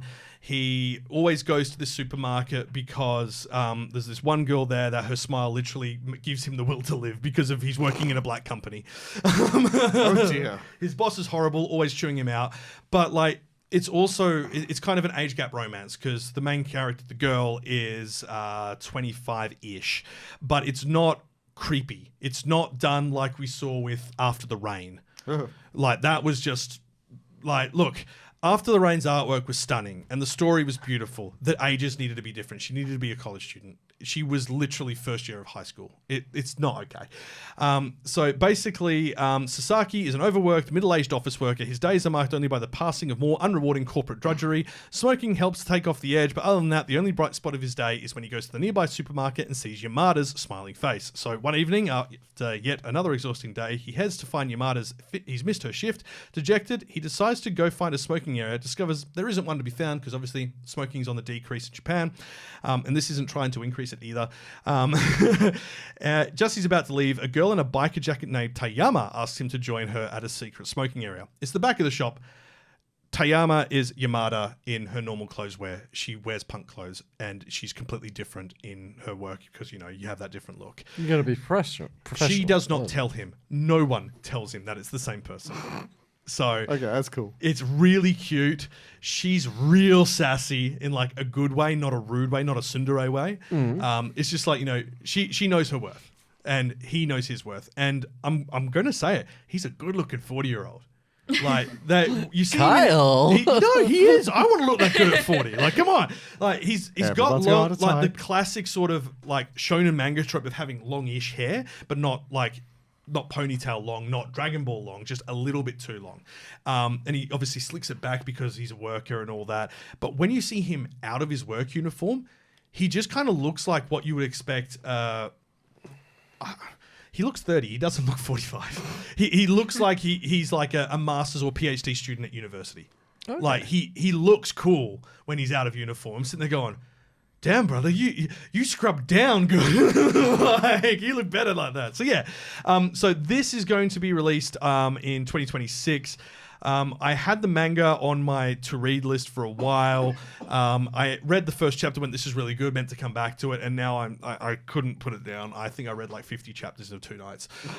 It's so fun. It's so easy to read. It's low stakes, and like when there's drama, it's not like, oh god, this person's been kidnapped or something. It's like, oh no, someone said something really silly, or we're going to have a really busy period because all the part-timers finish up as they go back to university. It's those sort of it's slice of life romance, but well paced, really well paced. Okay. So I really like it. And like there is history between them, which neither of them have figured out yet. So yeah, really good. Can recommend it. Rumiko Takahashi's Mao manga is getting a TV anime adaptation. What's Mao? MAO. Like a cat? Meow. When Nanoka travels back in time to a supernatural early 20th century, she gets recruited by aloof exorcist Mao. What is the thread of fate that connects them? Together they seek answers and kick some demon butt along the way. I'm pretty sure this was released after Ranma and after Inuyasha, and I think it came out after Rumik Theater as well, like the Rumiko Takahashi world. So yeah, it's a well-known manga. I don't remember how old it is. I feel like it's not. Yeah, this is her new one. This was released in May 2019. Okay. So yeah, it's kind of a big deal. Golden Kamuy Anime has revealed its final arc's January 2026 debut and 2 prologue films arriving in October. This is one of those ones which we keep saying, oh, we really got to get into watching that one. Yeah, I watched the first season. It's phenomenal. I read the first... Even the... live action. I was going to say, even the live action's good. Damn it. All right, I'll watch it soon. Also, on the note of live action, and this is annoying, Kpop Demon Hunters has already had a live action announced, and everyone immediately went, why? No. Why? Aaron made a meme. But yeah, like a lot of the people involved in it have been involved in the prior season. Not much change there. What, Kpop Demon Hunters? They're the films... I love this. So it's Aowich and Ali, as in like the Ali, perform the theme for the films, which are called Golden Kamuy Sapporo Beer Kokoro Hen. It's about beer in Sapporo, which is amazing. Beautiful. So I could go Sapporo. Okay. The second That Time I Got Reincarnated as a Slime film has unveiled a February 27th debut. It is also going to be a completely original plot, with the cast of Tempest officials vacating at Elamisa's resort island. So, yeah, I don't know where the island is, but like it looks very classic. Everyone on the picture except for Gobita has blue hair. So, like... Interesting. Sucking Gobita. But yeah, that's kind of funny. I love Gobita. It's going to be 8-bit producing it again. And that takes us to all of the big manga news. Furiren, Beyond Journey's End, has returned from hiatus this week. Congratulations! Yes. It's been on hiatus since January, so 6 months. Yes, health concerns for the writer, I believe. Ascendance of the Bookworm. What is it about being a manga writer that just forces Have you seen their work environments? They're all hunched over tables. It's so bad for your back. And they don't get any sunlight. And also, they're not set hours. They're not you work 8 hours. You work till it's done.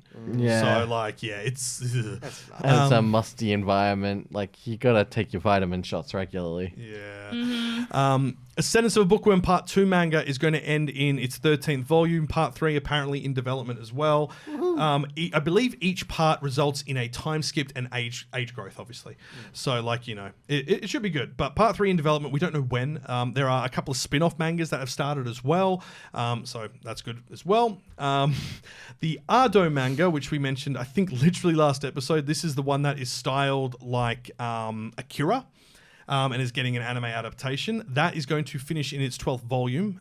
So that will release early 2026. It entered its final part in June. And yeah, basically it is a world where orphans are being experimented on and trying to combine them with plants to give them supernatural abilities to create child soldiers. Yeah, pretty messed up. Plants. Artwork for the manga is straight up Akira. It is stunning. Like, I've read the first volume and I've left it there because, well, there's no more released in English. And also, I don't want to spoil it. I want to experience this. It's so good. Sounds intriguing. I mean, anything that's Akira style. Yeah, absolutely. True. All right, we have 2 big ones. Space Brothers manga. Finally ending in its 46th volume. It's been running for 18 years. There's the story about 2 Japanese brothers who join JAXA and both of them end up becoming astronauts. One of them, you've got Muta and Hibito. Hibito is the younger brother of the 2. They both saw something when they were kids. They thought it was an alien or something like that, like an alien spacecraft, but it's not about that.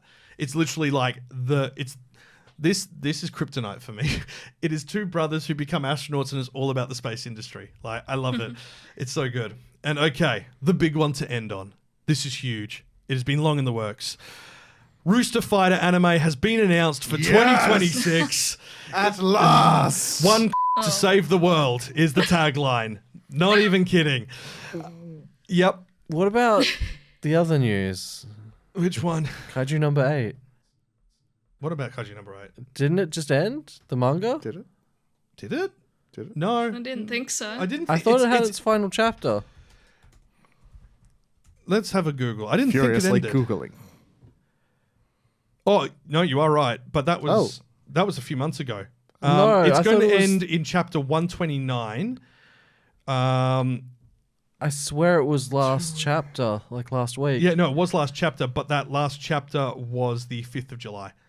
Oh, okay. So yeah, we missed it. Sorry. Yeah, Kaiju number 8's over. Kaiju number 8's over. Yeah. But also Rooster Fighter. Back to Rooster Fighter. If you're not aware of what this is, it is a literally kung fu chicken who kicks butts. Yeah, like Perfection. And it is styled like Fist of the North Star. So, like... And it's like, we're not talking about like it's a man-sized rooster with biceps and it's an fists. actual rooster. Yeah, but have you ever squared up with a rooster before? Yes. Yes. And they're terrifying. Yeah. They have no sense of self-preservation. No, they're just going you. And they'll rip you up. Yeah. Oh, I forgot. We've got a list of dubs inbound. Kaiju number 8, season 2. Night of the Living Cat, With You in the Rain, My Dress Up Darling, Cultural Exchange with a Game Center Girl, Silent Witch, Reborn as a Vending Machine, which has a new voice, Boxo, Togen Anki, which is on Prime, reincarnated as the 7th Prince. And we have announcements for New Saga's dub. The voice actor for Kyle is Kyle. Kyle Ignazi. Kyle's playing Kyle. Kyle squared. So much drywall punched. Kawaii-Fi Radio.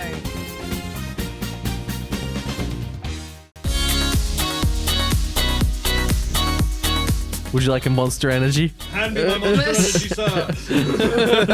That's where we're going to leave this episode. Thank you so much for listening and joining us. Next time, we haven't planned. We've got a I week. thought we said it like halfway through the episode. What was it? I don't remember. Oh, God. Jimmy doesn't remember either. Kenny doesn't remember either.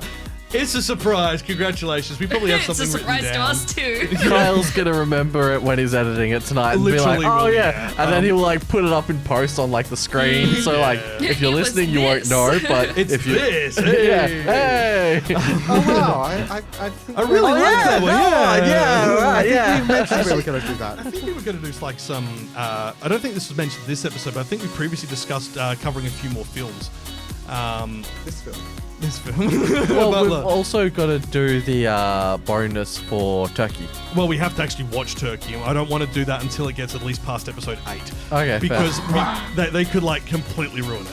And then True. we're like, this is amazing, go watch it. Here's us doing bowling. And it's bad. Well, us doing bowling's going to be Saddest bad bowling anyway. day ever. Yeah. We're going to get Chris and Brendan out. Yeah. So look, if you have enjoyed what you've heard, smash buttons, do things. Join us for future episodes. This episode, the subscribe button, Golden Honmoon? because a golden honmoon behind it. No, it doesn't. No, it has Soju behind it. Only if you're over 18 and 21. If you're not, it's got Kimbap. Yeah. Kimbap. Hidden behind it. Now, if you are listening on YouTube, button, press, do things. Show us your thoughts in the comment section. Give us the engagement numbers to help us grow.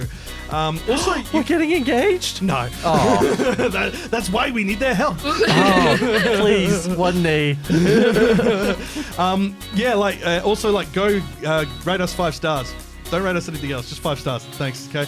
Yeah, we're your favorite Uber drivers. Well, this is the thing. We are regularly hitting the top 10 anime podcast lists on Good Pods, and that's an aggregation across all platforms. So, we're regularly getting up there. It's because Lithuania loves us. Thanks for listening to us. Yeah. I love Lithuania too. They are awesome, but what's the deal?